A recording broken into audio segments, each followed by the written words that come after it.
സുധാമാവിന് കൊടുക്കാൻ ഒരു കുറച്ചില്, ഈ നാറി മുഷിഞ്ഞതായ തുണിയില് കല്ലും മണ്ണും ഒക്കെ ഉള്ളതായ ആ അവില് എങ്ങനെയാണ് ഭഗവാൻ ഇത് കൊടുക്കുക? സുധാമാവ് മറച്ചു പിടിച്ചു ഭഗവാന്റെ കണ്ണിൽ പെടാതിരിക്കാൻ വേണ്ടിക്കൊണ്ട്. അപ്പൊ എന്തായാലും ഇനി ഭഗവാന്റെ മുന്നിൽ അത് കൊടുക്കാൻ തനിക്ക് സാധിക്കില്ല എന്ന് വെച്ച് അത് മറച്ചു പിടിച്ചപ്പോൾ ഭഗവാന് മനസ്സിലായി, എന്തോ അങ്ങ് മറച്ചു പിടിക്കുന്നുണ്ടല്ലോ സുധാമാവേ, എന്തായാലും പറയൂ, എനിക്കൊന്നും തരാതിരിക്കില്ല, അങ്ങയുടെ പത്നി കൊണ്ടുവന്ന് തരാതിരിക്കില്ല, ഇങ്ങോട്ട് തരൂ എന്ന് പറഞ്ഞപ്പോൾ സുധാമാവ് തരുന്നില്ല.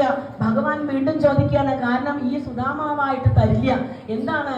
സുധാമാവന് ഒന്നും നേടേണ്ടതായിട്ടില്ല, പക്ഷെ ആ വീട്ടിലിരിക്കുന്നതായ ഇദ്ദേഹത്തിന്റെ പത്നിയും കുട്ടികളും കഷ്ടപ്പെടാൻ പാടില്ല ദാരിദ്ര്യം കൊണ്ട് എന്ന് വിചാരിച്ച് ഭഗവാൻ എന്ത് ചെയ്തു? അവർക്ക് കഷ്ടത കൊടുക്കാതിരിക്കാനായിക്കൊണ്ട് ആ കുചേലന്റെ സുധാമാവ് മറച്ചു പിടിച്ചതായ യുദ്ധം വിചിന്യവസനാൽ സ്വയം ജഹാരകിമിതം ഇതി പൃഥുകതണ്ടുലാൻ. ഭഗവാൻ അതങ്ങോട്ട് എടുത്ത് വേഗം ആ പൃഥുക തണ്ടുലം അതങ്ങോട്ട് തുറന്നു. ഒന്നും ചോദിച്ചില്ല. ഒരു ആഴ്ചയായിട്ട് ഭക്ഷണം കഴിക്കാൻ വിളിച്ച ഭഗവാൻ വേണ്ട വേണ്ട എന്ന് പറയും. ഇന്നിതാ അതങ്ങോട്ട് തുറന്നു. ആ അവിൽ പൊടിയിൽ നിന്ന് ഒരു പിടി അങ്ങോട്ട് എടുത്തു വായിലേക്ക് ഇട്ടു ഭഗവാൻ.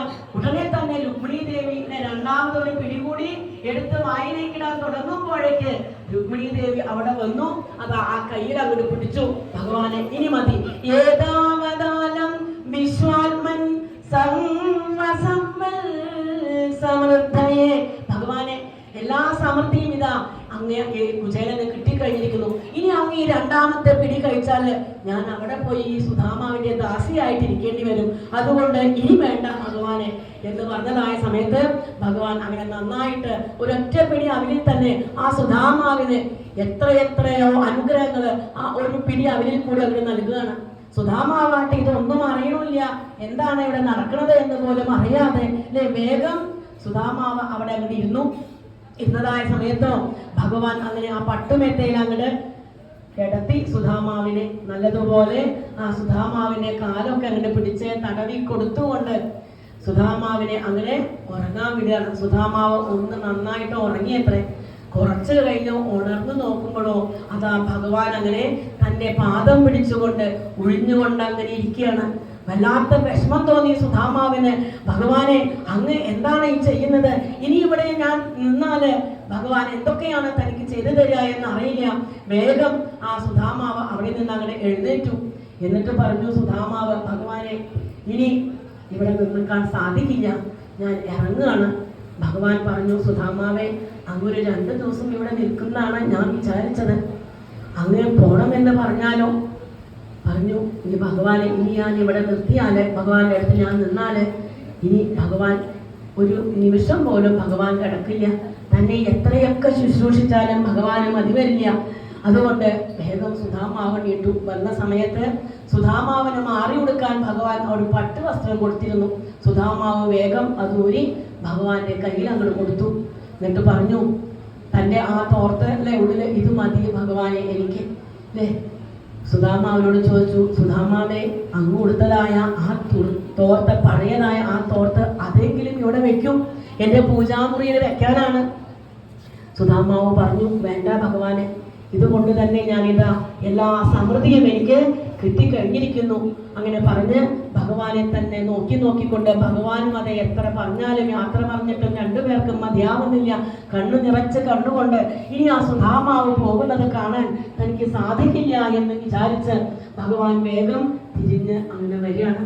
സുധാമാവ് ആ ഭഗവാന്റെ കാരുണ്യത്തെ ഓർത്തുകൊണ്ട് 2 പേരെയും നമസ്കരിച്ചുകൊണ്ട് പതുക്കെ 2 പേരോടും വിട പറഞ്ഞുകൊണ്ട് അത് ആ സുധാമാവ് നീങ്ങുന്നതായ സമയത്ത് സുധാമാവ് വിചാരിക്കുന്നു, ഞാൻ ഭഗവാനോട് ഒന്നും തന്നെ ചോദിച്ചില്ല, എന്തായാലും ചോദിക്കാതിരുന്നത് നന്നായി. കാരണം ഭഗവാന്റെ ആ ധനമൊക്കെ കിട്ടിയാലേ ഒരു പക്ഷേ ഭഗവാൻ വിചാരിച്ചിട്ടുണ്ടാവും ഭഗവാനെ ഞാൻ മറക്കുമെന്ന്. അതുകൊണ്ടായിരിക്കാം ഭഗവാനോട് ചോദിക്കാത്തത് നന്നായി, ഭഗവാനായിട്ട് ചോദിക്കാത്തത് നന്നായി എന്ന് വിചാരിച്ചുകൊണ്ട് അതാ യാത്ര പറഞ്ഞ് അങ്ങനെ ഭഗവാന്റെ ആ ഒരു കാരുണ്യം അവിടെ ചെന്നതും ഇരുത്തിയതും കിടത്തിയതും പൂജിച്ചതും ഭഗവാൻ കാരുണ്യം തന്നതും അങ്ങനെ ഓരോന്നുമായി ചിന്തിച്ചുകൊണ്ട് അവിടെ നിന്ന് അങ്ങനെ ഇറങ്ങുകയാണ്.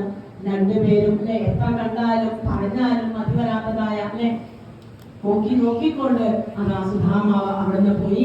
അങ്ങനെ പോകുന്നതായ സമയത്ത് വീണ്ടും ഓടി വന്നുകൊണ്ട് ആ ഭഗവാന്റെ അടുത്തേക്ക് വന്നുകൊണ്ടും ആശ്ലേഷിച്ചുകൊണ്ടും കണ്ണുനീര് വെട്ടിക്കൊണ്ടും എത്രയെത്ര പറഞ്ഞാലും തീരാത്തതായ ആ ഒരു സൗഹൃദം തന്നെ പാഠശാലയിൽ വെച്ച് കണ്ടതായ ഓരോരോ കാര്യങ്ങൾ ഓർത്തുകൊണ്ട് അങ്ങനെ വിട പറഞ്ഞുകൊണ്ട് സുധാമാവ് അവിടെ നിന്ന് അങ്ങനെ ഇറങ്ങി.